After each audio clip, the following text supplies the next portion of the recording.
Hi guys! Welcome back again to my another vlog, another update, and this is me, Queen Awabeljan, and this is my new vlog.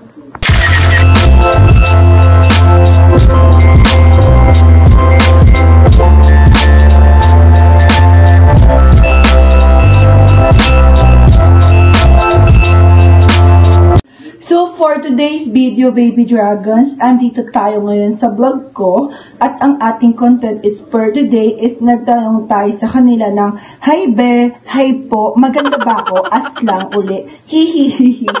Sabi kasi nila always daw ako maganda, papa social media o personal. And for you ba, anong definition sa'yo ng maganda? Tapos ako yun, maganda ba ako for you at bakit? So babasahin natin yung isa-isa. So huwag dito patagalan, let's start! First is si Jayana JC Rehab. Hi sa'yo my girl, shout out. Maganda ka dahil sa ugali mo, pinapakita. Maganda dahil sa talento mo. Oo, maganda ka para sa akin. Nainggit nga po ako sa iyo dahil sikat ka. And deserve mo naman po, purihin. And thanks po, idol. Good evening nga po pala, dinner ka na po, idol. Pangit po sinabi ko, sorry po, di yata ako nagandahan, sorry po. Sige, good night, idol. Love you, baby girl. And next, si Francis Cancino. Sobra. So, sabi ni Francis is sobra daw. Maganda daw po ako. So, sabi naman ni Prince Dalumpines, hello for me naman. Lahat ng tao maganda. Walang pangit sa mundo. Kasi may mga taong hindi maiwasan yung pagka-insecure sa sarili. Pero for me naman, maganda ka at cute pa. So, sabi naman ni Rincy, sulit sa'yo, Mima. Ang ganda mo, super. Tapos, ang ganda pa ng ugali mo. San ka pa kaya, Mima Awabel? So, sabi naman ni Andrea May Castro, you're so pretty so much. Thank you, Andrea. Sabi naman ni Ate Glidel, always yan. Always daw po ako maganda. Sabi naman ni Divine Israel, yes, totoo naman kasi ang ganda mo always. Nakita na din kita in person, kaya yes na yes. Sabi naman ni Apple, why? Bakit daw? Sabi naman ni Rogelio JR Balanday, maganda ka naman talaga eh. Sabi naman ng aking BFF na si Dayan, ang sabi niya is super ganda mo ni. Sabi naman ni Kier Alicia, of course, you're so pretty even you're not perfect but your personality, look, style, attitude is good. As always, remember, you're always pretty even in social media and personal with filter or without out. Sabi naman ni Anya, yes po, maganda. Not because of your looks, not your act, maganda ka because of your kindness and personality. Nakikita nga kita sa school paminsan-minsan, hihihi. Then I think masaya kang kasama. It's the real definition of your beauty for me. Sabi naman ni Bay, ang aking BFF, yes, you're beautiful, inner or outer, maganda ka. Sabi naman ni Angel B. Inayon, maganda ka naman na. Sabi naman ni Judy Ann, good evening. Almost how many times na rin akong sumasagot sa'yo na I agree po. Kaya for definition ng beauty is di nakikita yan kung ano yung nilalagay mong kalurete sa mukha ng isang tao. Like you're gorgeous as who you are. You're a simple person na no need ng mag-makeup para lang mapansin ng iba. As long as may mga confident ka sa sarili mo, just go for it.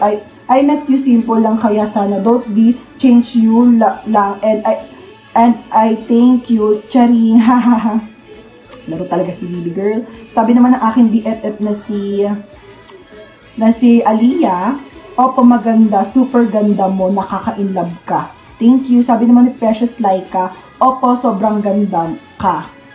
So maganda daw ako. And sabi naman ng aking isa pang BFF na si Theodora, sabi niya yes, maganda ka, hindi lang sa labas, kundi sa loob din. May matapang na puso, may magandang buhay, at may magandang kasama sa buhay. Maganda ka dahil mabuti ka, hindi lang mabuti, pero ang totoo ay maganda ka. May nagsabi naman sa'yo ng pangit, isipin mo, babalik yun. Ini-issue ka, ibig sabihin yun, sikat ka na, kaya ganun ka nakilala ng mga tao sa tapang, maganda at magandang puso. Thank you po. Sabi naman ni Ella May Belano, yes, yeah, opo, of course, oo, sobrang ganda niyo po. Sabi naman ni Krisha, maganda ka naman talaga, always be, wala namang ginawa si Lord na pangit, right? Sabi naman ni Pitts, ang ganda, ang maganda naman kasi di lang sa itsura, sa ugali din. Sabi naman ni Jasmine Villanueva, yes, maganda daw ako. Sabi naman ni Liana, maganda ka palagi mapa-social media or personal. Totoo yun, okay. And maganda din naman yung humor mo, personalities mo. For me, you're perfect. Sabi naman ni Princess Danielle B. Nagbe lang siya. Sabi naman ito ni Kyra May, oo naman, sweetie mo kaya mas maganda ka pa nga sa akin eh. Wala naman kasing pinanganak ang Diyos na pangit, cute mo kaya, hihihi. Sabi naman ni Zain Martel, maganda ka naman po talaga, always lahat naman po ng tao is maganda at gwapo. Wala naman po ang pangit ng tao, and isa pa po, hindi ka lang po maganda sa panlabas na anyo mo kung di pati na din po sa pangloob or yung ugali mo. Sabi naman ni Seska, opo, super lagi naman eh. Sabi naman ni Angel, yes, sobrang ganda mula panloob hanggang panlabas. Bakit kasi kahit sa sobrang daming nababar sa'yo, di mo pinapatulad and sobrang bait mo, humble ka lang palagi. So may mga humabol. Sabi naman ni Ate Jacqueline, maganda ka naman BFF. Thank you po. Sabi naman ni Rihanna, oo, tama sila, mapa-social media or personal, always kang maganda, lagi mo tandaan yan. At tumabol po ulit po. So, ang perfect nila mag-chat sa akin. A little longer than a few minutes later. So, ayun lang. Ito na natapos na itong update ko sa vlog na to at narinig nyo naman yung mga sinabi ko at lahat sila is puri-puri ako. Kung ikaw ang tatanungin, maganda ba ako?